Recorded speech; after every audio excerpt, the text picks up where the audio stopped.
Almost live from Dunkirk, New York, it's Revitalize Dunkirk tonight. Hi, Jim.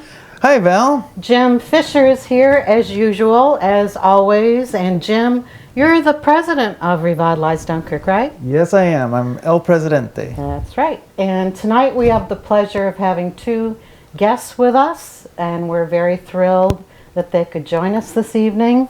We're here on my immediate right is Glenn Christner, and to his right is Alan Gustafson, and they're housing, building, and zoning officers for the city of Dunkirk. Dunkirk, New York, not Dunkirk, France. Correct? Correct. It's great to have you both here tonight. Thank you. We had the pleasure of Mr. Christner's company at our November Revitalize Dunkirk membership meeting, and he provided a great overview of what he does and his department does for the city of Dunkirk. And so we thought it would be really helpful and informative if he shared the same sorts of insights into what the department's all about and what the challenges are. And then we're going to follow up with a couple of questions. So with that, I'll just hand it over to Glenn if you want to get started. As she said, I'm the Housing Building Zoning Officer with Alan here. We also are known as code enforcement officers or building inspectors. The municipalities require our services to enforce the state building codes, which are primarily used with new construction, but then we also deal with property maintenance issues. But I'd like to start with our role for reviewing drawings and performing inspections on new construction. Sounds great. The office is certified from the New York State Department of State. Mm-hmm. That's where the term code enforcement officer comes from. Currently, we use the international building codes, and they go through a process of changing, and actually in May of this year there'll be another code change that'll revert back to a New York State code based on the international code. So if someone was planning to do a new project, whether it be a repair or an alteration or an addition, you would get a building permit for that. We'd be the people that you'd see for that. I understand, yeah. How does this year or this past year compare to other years in terms of volume of permits? Well, we are new to the city of Dunkirk. I've been with the city for a year. Alan's been with us since July, and we're trying to make a partnership with developers and reach out to homeowners that they know when they need to get the building permits. Mm-hmm. And we've seen an increase in building permits this past year. Mm-hmm. Well, that's a good thing because I guess, it's to see more building permits and like that, it means that things are happening as far as renovations or like that too, that it helps a lot. Do you think that there's an issue of people going ahead and with major renovations or building a garage or a shed and they don't get the proper paperwork done or the proper permits? That does happen. I don't want to say quite often, but it does happen on occasion. Sometimes people don't realize what the requirements are when they want to do that type of work. Sometimes they do, but we would hope to think that they didn't realize that. So usually when we discover that, we'll notify them quickly, especially if they're in the process of building that, so we can say, stop and let's get the permit in order. So even fence building, for example, if someone wants to put a stockade fence around their backyard, I'm imagining that requires a permit. Currently in the city of Dunkirk does not require a permit for that type of activity. There are requirements in the code, city code, that dictate where fences and those types of things. Yeah. Since you mentioned starting work without a permit, though, it made me think we do have a problem with that right now, because a lot of times people, because there is no permit requirement, people put fences up, and many times they're in violation of the city code. And then we're the ones that get calls. That's something that we may have to look at in the coming year to maybe address that to help the residents, do That's it properly. interesting. Yeah, Yeah. right. I guess most places I've lived, there have been requirements in terms of fence building. That's the only reason I asked. That's the norm, yes. Yeah. But currently we do not have a But requirement for that. it's in the city code, but not Correct. actual zoning, I guess we call it. If somebody does realize that they want to put up a fence and they think that a permit is required, we do get several calls for that type of request. And we do have an information sheet in the office they can come pick up.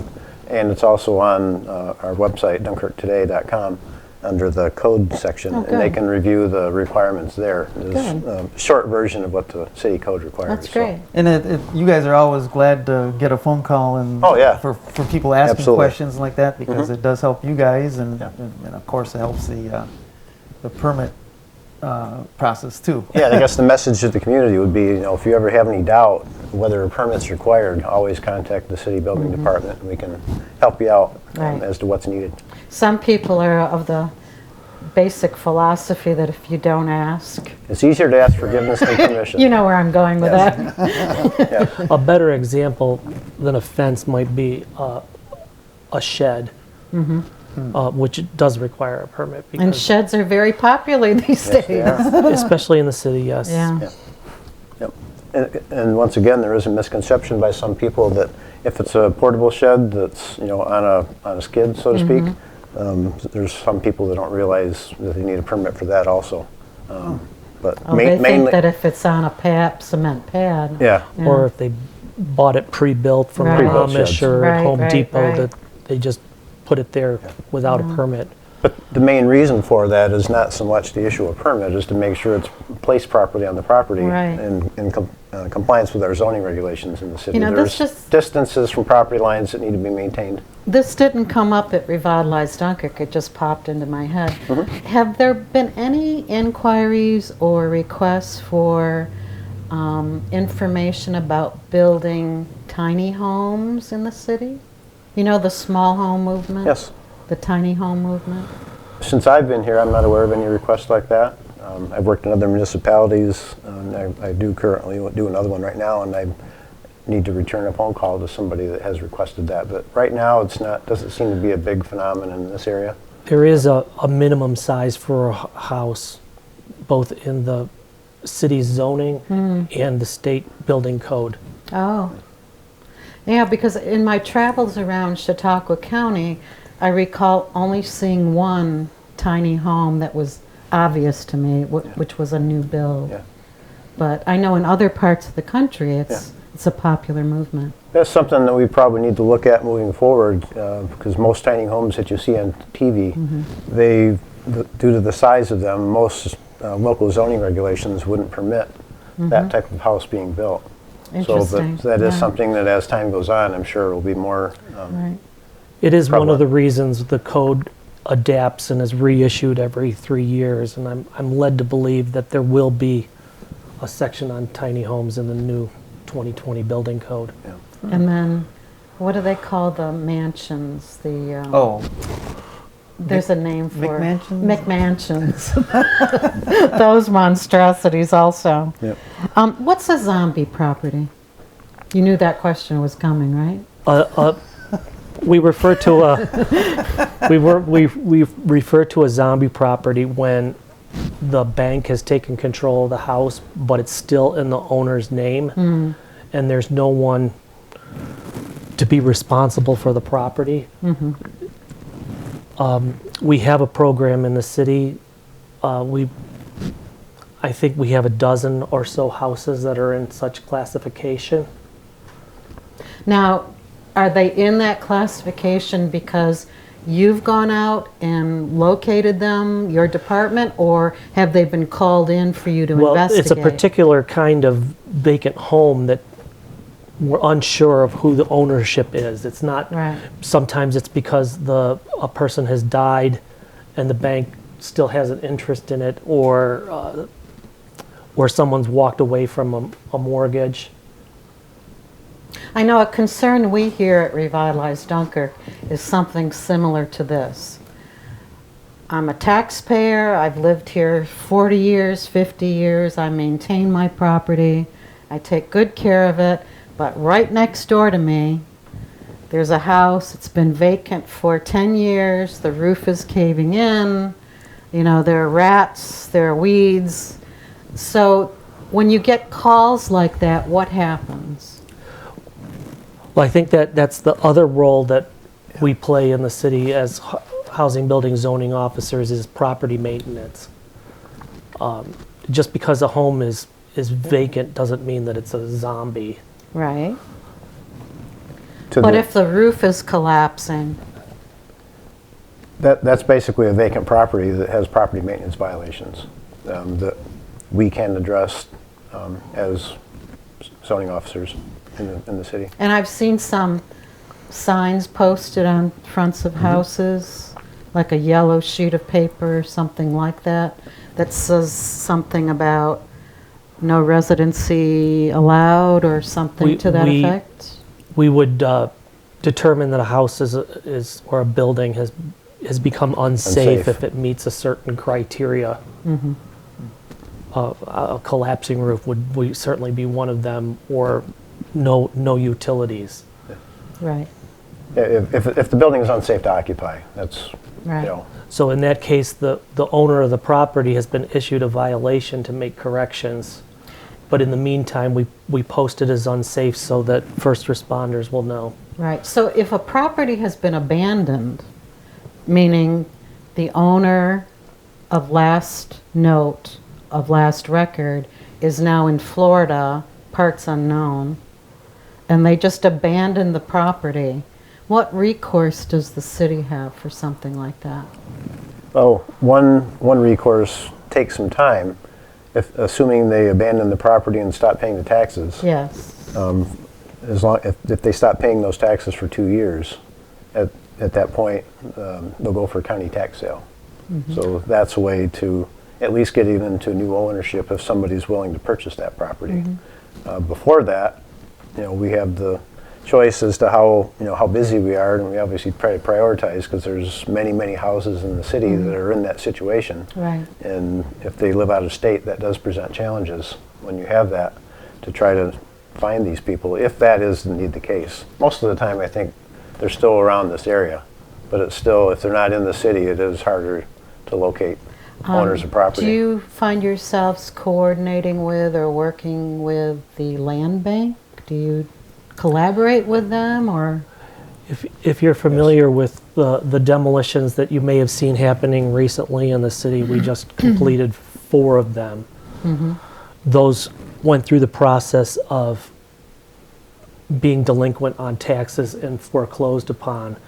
And we would work with the land bank and say, these are the houses that are being foreclosed on, and we would designate this one and this one and this one probably are candidates for demolition. And the county would pull those so that they are not auctioned off.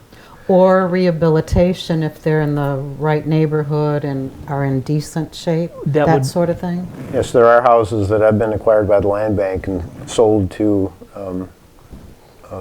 buyers that Developers. were Right, going to yeah. rehab them and fix them up either for rental or Yeah. to live in. And probably raising a building would be like the last, Last resort. Yeah, because it's rather expensive, I take it, and Yeah. you got to abate.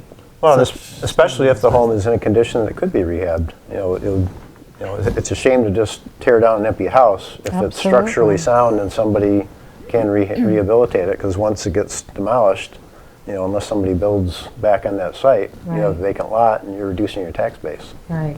And also, what if there's a property in the city that's of historical note of some sort?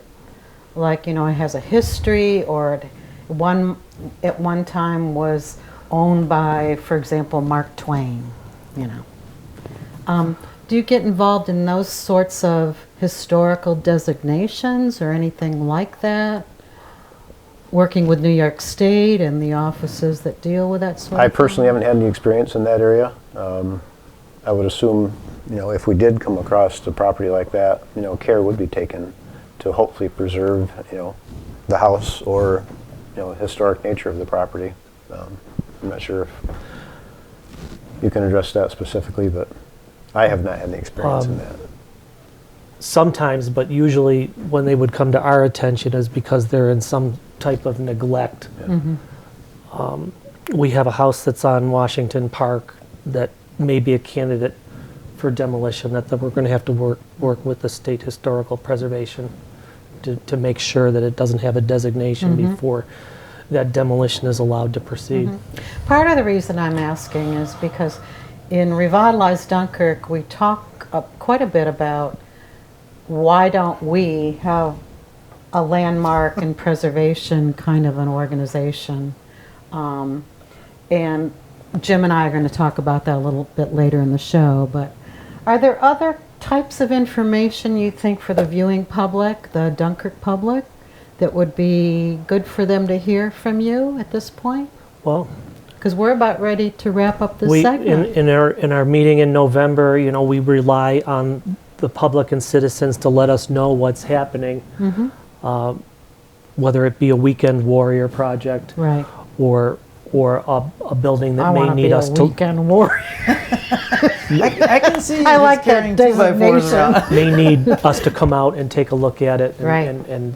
and send violations to the owner, whether that be railings falling off or broken windows. What's your And- biggest challenge you're facing right now? Well, it's soon to be high grass. Yeah. Once spring comes, we'll, My bulb's already coming up Yep. above the ground. Yep. Yeah, I noticed that a lot, that there's a few properties that just grow. I mean, they just don't take care of them, and like all of a sudden, it's, you got a foot-high grass section and like that. And once springtime comes, we'll be busy. Other common complaints are unregistered motor vehicles, Oh, or yes. parking in the grass, Right. and Recreational Yeah. vehicles. Garbage and May not trash. be- Here's a little tidbit we're going to end on. Thank you for letting us know. In the city of Dunkirk, around the Washington Park area, now this I saw with my own eyes, tethered to a very nice old Victorian house, it was being rented by tenants, tethered to the back door with a leash about this long, was a full-sized goat. wow. Hadn't heard that. And I guess you could say undomesticated animals aren't Well, allowed. I think he was destined for a meal, like it was fiesta time or something like that. It could be their lawnmower too. So. There's an idea. Yeah. A fleet of goats for the city. In a previous location I worked, I actually had that question posed to me once. So Oh, really? Wow. yes, Well, thank you very much, Glenn and Alan, for joining welcome. us tonight. Thanks for having us. And I'm sure the folks watching us tonight will really learn a lot about the work that you do, the important work that you do. And hopefully you get a few more phone calls and if anybody has any questions, just call City Hall. And thank you for your or service to the walk city. in. We're on the lower level of City Hall. Okay, great. Thanks Thank very you. much, gentlemen. Good night. Thanks. And we're back. It was great to have our friends from the Housing Authority here, and we learned a lot, and I hope you did too. Jim, tonight's trivia. uh-oh. Who's the president of a nonprofit organization who has a wedding anniversary tomorrow? I think it's 50 years. Oh, yes. 50 years, yes. I'm 115 at the present. Is it you? Yes, it's me. And your lovely wife. That's right. Well, don't forget to do something special. That's right. I think I'm going to be making chicken parmesan. So, Oh, that's special. And it's also Valentine's Day week, so yeah, anniversary, Valentine's Day, it's a double shot. then President's Day. You do special celebrations for that too, right? Oh, yes, yes. Yeah. I walk around the house in my, Top hat? yeah, And do you put wooden teeth in for... absolutely. Oh, good, good. I knew you would. Tell us about Revitalize Dunkirk in terms of its mission, Jim. Well, the mission of Revitalize Dunkirk is we're committed to bringing planning ideas and improved urban living to residents and elected officials of the city of Dunkirk, and to preserve historic heritage, enhance the physical infrastructure, and such and such. I don't want to go into the whole mission statement because it's a little long and like that, but that's basically what we do. Are we looking for new members, or are we topped out or tapped out? Oh no, we're always looking for new members. Right now, we'd love to. We're just about where we were last year as far as membership. So if you're interested in doing positive and enhancing things for the city of Dunkirk, come on and check us out. We'd like a new member. What are the dues? Well, if you're a single, membership is $20. The household membership is $30. So it's not that much per year. It's just pennies a day. And I understand that Revitalize Dunkirk has regular meetings open to the public. You want to talk a little bit about those? Yeah, we have them every third Thursday of the month. The next one is February 20th at the Incubator, 214 Central Avenue. What time do they start? 6:30, right on the nose. And what happens at those meetings every month? Well, we have a guest speaker, and we also have committee updates from our different committees that we have. And then we have public comment section. So, you know, if you come to a meeting and you have something to say, you got your 3 minutes of fame or something like that. Notoriety. Notoriety. And that's about it. I understand that there are very active working committees or groups. Can you define those a little bit for us and what they do? Yeah, well, we have beautification, which if you've noticed every summer, one of their big projects is the hanging baskets on Central Avenue and 4th Street. There's 55 baskets every year that are fueled by donations from the community. And we, along with the city, get them up, plant them and get them up on the poles and for everybody to enjoy. And there's also, they also do the entrance, welcome to the city of Dunkirk signs, the planting boxes there. And then on to marketing, we have our BYOCs every year. What's BYOC? Bring your own chair, or Bring your own chair to what? a sunset right on Lake Erie, so it's pretty neat. Those beautiful Lake Erie sunsets. That's right. It's They're gorgeous. oh, I love them. I mean, I lived in Florida for many years and seen many sunsets, but I think these sunsets on Lake Erie are a lot better. They're world-class sunsets. Well, I understand that this year's BYOC Sunset Watches have a special edition this year, something that we're trying that's a little bit different. Yeah, our first one of the year we're going to have at the City Pier, newly renovated City Pier, right out on the end, right on the new grass. So that should be an interesting time, I think. There's plenty of parking, and there are refreshments available up at the boardwalk and at Dimitri's, and I shouldn't mention names of places, I'm sorry, scratch that, but they're all over the place. everywhere, right. But join us in May and June and July and August and September. Yeah, we try to keep And we them- change locations every month. Right. They're always on Sunday evenings, Yeah. and they're always at sunset times. I was just going to say, and what time are they, Valerie? Yeah, somebody asked me very innocently, "Oh, what time are the sunset watches?" I said, "At the sunset time." Just come a little bit earlier Yeah. with your chair. Because you got to pick out a spot for your chair. You know? That's right. You know. So what else happens besides bringing your chair and watching the sunset? Well, we're going to have a hydration station after the Memorial Day parade. No, I mean, I'm still on the BYOCs. Are there other things that happen during sunset watches besides just watching the sunset? Oh yeah, we have had Tai Chi in the past. We've had bonfires in the past, and we're probably going to have 2 more bonfires this year, so everybody can enjoy the gigantic fire on the beach. And it's a neat thing because, you know, you have the fire and the sunset, and it's like everybody's talking, and it's pretty nice. But We've had bocce on the beach. right. We had 2 games of bocce going simultaneously at the Main Street Beach. It was the Bocce Olympics. The bocce bonanza. It actually attracted a lot of attention. We got a lot of young players. That's true. Young people playing, which was a lot of fun.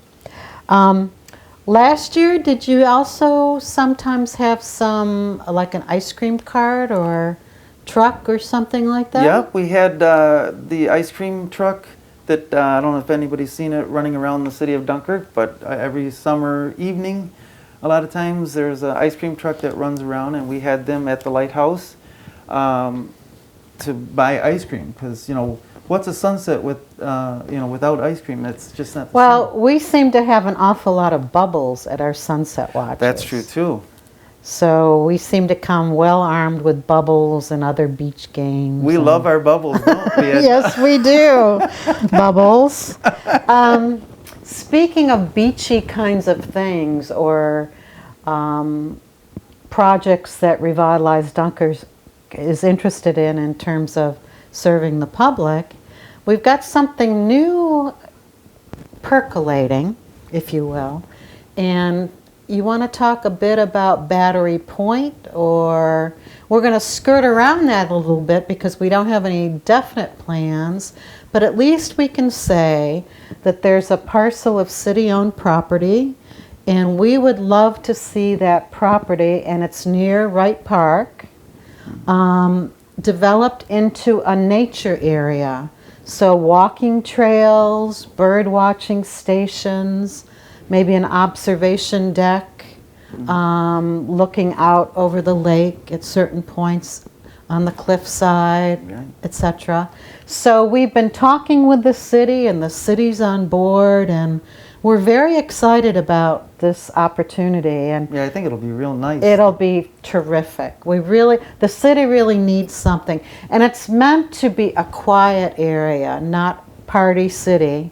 Right. You know, no band shell, no picnics, just quiet, enjoy nature, walks, and like the birders will come and watch the bird migrations and things like that. And one of the people who's working on this is Paul Sommerfeld. He's a Dunkirk person, and he's the co-chair of the Battery Point group. And so Revitalize Dunkirk has put together a committee to work on the development, or at least working with the city to have Battery Point developed. Yeah, and it's been mentioned, I believe, by some city officials on the local radio station like that. So as an idea that, you know, they're going to run with. And it's actually in the city's comprehensive plan also, I'm happy to note. That's true too. So, and that comprehensive plan was approved by the city council this fall, and you can go to their website and bring it up and take a look at the comprehensive plan by the city. It's a of very Dunkirk. important, I guess you could say, a piece of paper in a sense, or you know, because every city needs a comprehensive plan. So it's pretty interesting that, Yep. you know, we finally got one. I think it's been like 20 years or so since the last comprehensive plan. So Yeah, it's worth taking a look at it and seeing what the city is saying about its goals and objectives for the future, and moving ahead with those kinds of ideas. An idea that Jim and I had, or Bubbles and Edna had, for this show this year, and we're going to come to you every month like clockwork, but we had an idea, and we've even put a name to it, because when we started this television series, Jim had a couple of expressions that he used to like to say often, and one of them was boots on the ground. So what we'd like to do is have go out into the community. You want to talk about that a little bit? yeah, we're going to go mobile, I guess you could say. We're going to be. We're going to putting wear our- boots. That's right. And we're going to have those boots on the ground. That's right. and they're going to be walking It could be at the city pier. It could be at Wright Park. in front of City Hall. That's right. That's a perfect location. You ever have sat there during the summer and just watched? Well, it used to Traffic? be a place when I was a teenager. Kids would hang out there and just, a good place to watch people. Right. People watch there on the benches. Everybody goes by 4th and Central in the city. So in the future, we hope to bring you boots on the ground. That's right. A special segment. Jim, something was brought to my attention that's happening in the city, and it's not a positive thing, but I wondered if, we could mention it very briefly to our viewers. Apparently, there's a bit of a problem in the city with graffiti happening, and it's not artistic graffiti. We're not talking beautiful murals or the graffiti you see on the sign of trailers, that come out of the city and really is very artistic. We're not talking that sort of graffiti. We're talking about racist graffiti, sexist graffiti, horrible stuff. And we just wanted to mention that if you see people walking around in the dead of night with spray cans and little lights on their foreheads or something, you might want to say something to someone. If you see something, say something, because I don't mind graffiti per se when it's artistic graffiti, but this racist rant stuff that's got to stop. Right. So Yeah. Just just take a look around your neighborhood. If you see something that just doesn't look right or whatever, let the police know, or like that. Just be aware. when I mentioned to Jim that I might mention this tonight, I said, remember the Red Beret guys in New York City, the Curtis Sliwas? So I said, Revitalize Dunkirk should wear the Red Berets and patrol the streets where the graffiti is happening at night and shine beams of light on people. Hey, you. Or graffiti them, Yeah. Moving on, we mentioned during the segment with Mr. Christner and Mr. Gustafson tonight, I asked a question about historical properties, and something that's mentioned at a lot of our Revitalize Dunkirk meetings. I know I'm one who's very pro preserving historical properties, and there are several people in Revitalize Dunkirk who are of the same thought process in terms of saving historical properties, not being so eager to mow down everything, etc., etc., etc. So to that end, I had mentioned that I used to live in a community that had a very active preservation, and they called it Preservation and Landmark Society. And they would meet regularly to talk about historical properties and are the owners maintaining them. When it came to revitalize storefronts, are they maintaining the facades in such a way that lends itself to the history of that particular block or parcel? So we've been talking about this quite often, and the discussion always goes in the direction of, wow, the city charter says, or the city charter doesn't say, or, we get into that a lot. What just so happens that in today's Observer, under 40 years ago, 1980, I'll read this quickly, properties nominated by the Dunkirk Landmark and Preservation Board as local landmarks are, and then they list them, like the Orchid Funeral Home,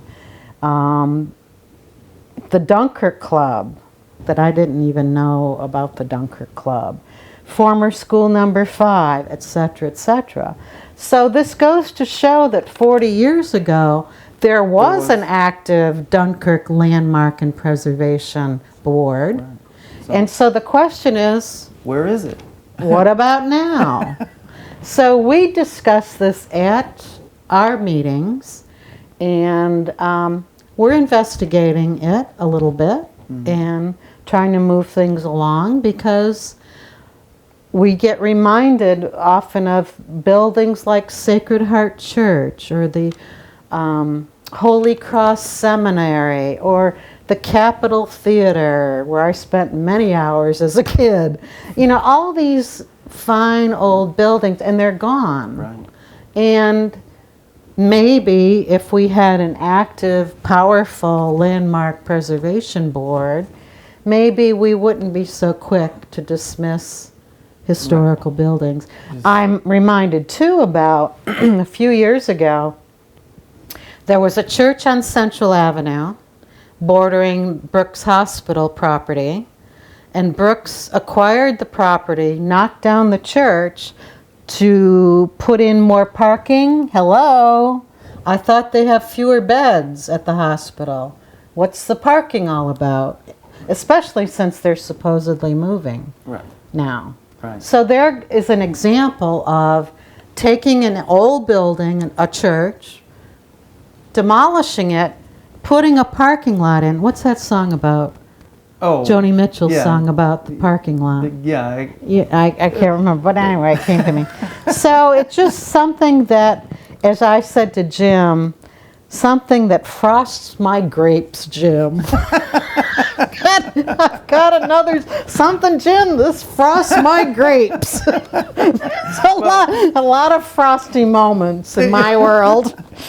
Well, and just in saying when that church was raised for that parking lot, that was one of the things that made me get interested in Revitalize Dunkirk and frosted my grapes. Really? Yeah. I didn't know that. That's good to know. See, so Good for you. I just couldn't understand why or how come, but Yeah.